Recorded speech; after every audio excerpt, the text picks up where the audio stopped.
안녕하세요. 아욱인의 사랑방입니다. 영화 관상에서 수양대군은 관상가에게 묻습니다. 내가 왕이 될 상인가? 요즘도 이렇게 묻고 싶은 사람이 많은 듯합니다. 조기 대선 가능성을 염두에 둔 이들은 과연 어떤 답을 들을는지요? 살면서 늘 궁금한 게 있습니다. 정말 관상이 운명을 만드는 걸까? 얼굴을 고치면 팔자도 바뀔까? 오늘날 한국 사회는 그럴걸? 이라고 얘기하는 듯합니다. 신문 방송 할 것 없이 얼굴이 열일을 한다거나 얼굴 천재라는 말을 쓰고 연예인 가족 사진에 우월한 유전자라는 제목을 아무렇지도 않게 답니다. 유전자의 요소는 수없이 많고 영화 가타카를 보면 유전자가 전부는 아니라고 하던데 말입니다. 뿐인가요? 사주팔자나 관상을 소재로 한 유튜브도 셀 수 없이 많습니다.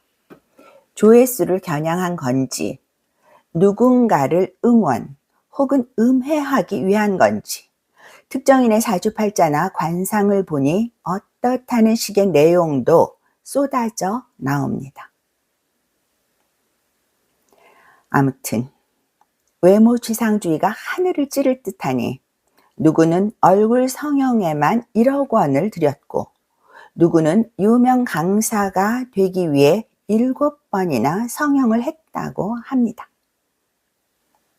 누가 뭘 먹고 혹은 안 먹고 몸무게를 몇 킬로그램 뺐다는 게 뉴스고요. 외모를 중시하는 게 어제 오늘 얘기는 아닙니다.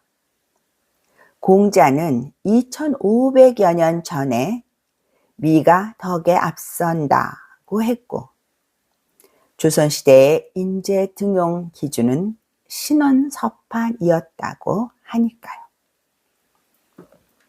저도 기왕이면 잘 보이고 싶습니다. 그래도 외모가 전부일 수 없다는 연구 결과는 많습니다. 미국의 경우 여성의 예쁜 얼굴은 취업에는 도움이 되지만 승진에는 딱히 도움이 되지 않는다는 조사 결과도 있습니다. 윗사람들이 구설수에 휘말릴까 조심하는 통에 오히려 역차별을 당하기도 한다는 겁니다. 영화 관상은 제목 그대로 관상에 대해 얘기합니다. 특히 점에 방점을 두죠.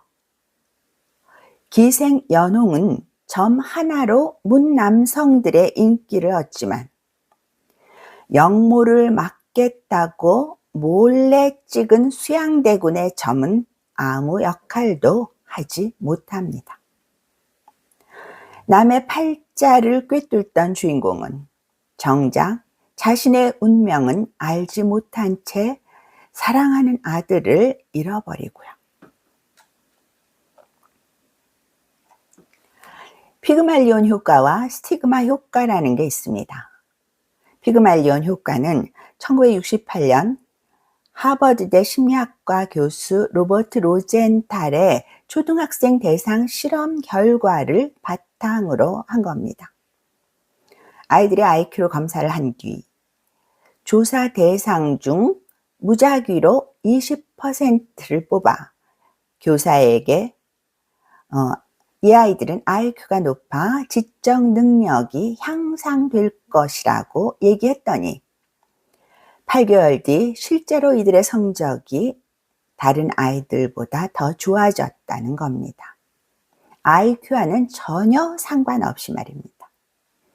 믿음과 기대, 관심이 긍정적 효과를 유발한다는 이론이죠. 피그말리온이라는 이름은 조각가 피그말리온이 자신이 만든 조각상 갈라테이아를 지극정성으로 돌보자 아프로디테가 감동해서 생명을 불어넣었다는 데서 비롯됐답니다. 간절한 소망에 대한 응답을 뜻하는 거겠죠. 스티그마 효과는 부정적으로 낙인 찍으면 점점 더 나쁜 결과를 일으킬 수 있다는 이론입니다. 스티그마는 말에 찍는 낙인을 의미하고요. 1960년대에 미국의 사회학자 하워드 베커가 제시한 것으로 누군가에게 편견을 갖거나 부정적인 시선을 더 씌우면 결국 그렇게 되기 쉽다는 겁니다. 피그말리온이나 스티그마 효과를 들먹일 것도 없습니다. 우리에겐 이들보다 200여 년이나 앞서서 같은 이론을 설파한 다산 정약용 선생이 있으니까요. 다산은 일찍이 사람의 용모와 됨됨이를 다룬 상론이라는 글에서 관상덕 혹은 관상탓 운운하는 것은 어리석은 일이라고 꼬집었습니다. 장장 18년이나 귀양살이를 하면서도 스스로를 포기하거나 방기하지 않고 목민심서, 경세유표, 흠음신서 등 수많은 책을 펴낸 다산이 쓴 상론은 시대에 상관없이 새겨 볼만한 고전이다 싶습니다. 그대로 전해드리니 짬 나실 때 천천히 보시고 구독과 좋아요, 알림 설정으로 응원해 주시면 기쁘겠습니다. 상론. 상은 습관으로 인해 변하고 형세는 상으로 이루어진다. 그런데도 그 형국이다, 유년이다 의 설을 말하는 사람은 거짓이다. 어린아이가 배를 바닥에 대고 엉금엉금 길적에 보면 예쁠 뿐이다. 하지만 장성하면 무리가 나눠진다.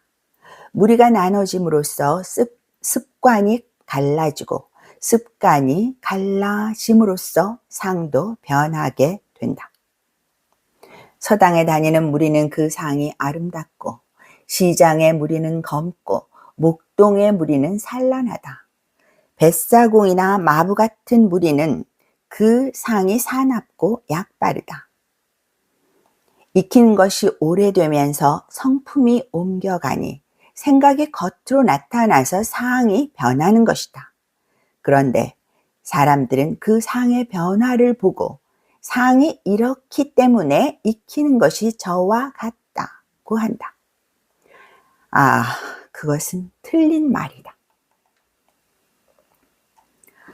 대저, 학문을 익히면 사리를 통달하는 데 효과가 있고 이를 익히면 재물을 모으는 데 효과가 있다. 힘을 익힌 사람은 비천한 일에 몸을 마치고 악을 익힌 사람은 패망에 몸을 마치게 된다. 익힘과 효과가 섞이면 상이 변한다. 그런데도 사람들은 상의 변화를 보고 말하기를 상이 이러하기 때문에 효과가 저와 같은 것이다 라고 한다. 어쩌면 그리도 어리석은가. 어떤 아이가 있는데 그 눈동자가 빛나면 부모는 이 아이는 가르칠만 하다면서 서적을 사들이고 스승을 세운다. 선생 또한 이 아이는 가르칠만 하다면서 붓과 먹, 연분, 서판을 더 주니 아이는 공부에 더욱 힘쓰게 된다. 대부는 천거하기를 이 사람은 쓸만합니다 하고 임금은 대우할 만하다고 하여 그를 축혀 세우고 칭찬하고 선발해 이윽고 재상에 이르게 한다. 어떤 아이가 있는데 얼굴이 풍만하게 생겼으면 부모는 이 아이는 부자가 될 만하다며 재산과 자본을 더 준다. 아이는 더욱 힘쓰고 부지런히 사방으로 장사를 다녀서 재산을 늘린다. 저자의 자리 잡으면 그를 주인으로 삼는다. 틀림없이 장족의 발전을 하고 다들 더 찾아와 도움을 주니 큰 부자가 되는 것이다. 어떤 아이가 있는데 눈썹이 더부룩하고 콧구멍이 밖으로 드러났으면 아이의 부모와 사장들은 양성하고 협조하는 것을 모두 앞서 말한 것과 반대로 한다. 그러니 이들이 어찌 자기 몸을 귀하고 부하게 할 수 있겠는가? 이처럼 그 상으로 인해서 형세를 이루고 형세로 인해 상을 이루게 되는 것인데, 사람들은 그 상이 이루어지는 것을 보고 그 상이 이와 같기 때문에 이룬 것이 저와 같다고 한다. 어쩌면 그리도 어리석단 말인가. 세상에는 실로 제 덕을 충분히 간직하고도 애꿍하여 그 제 덕을 발휘하지 못한 사람이 있다. 상에다 허물을 돌리지만 상을 따지지 않고 우대했더라면 그도 재상이 되었을 것이다.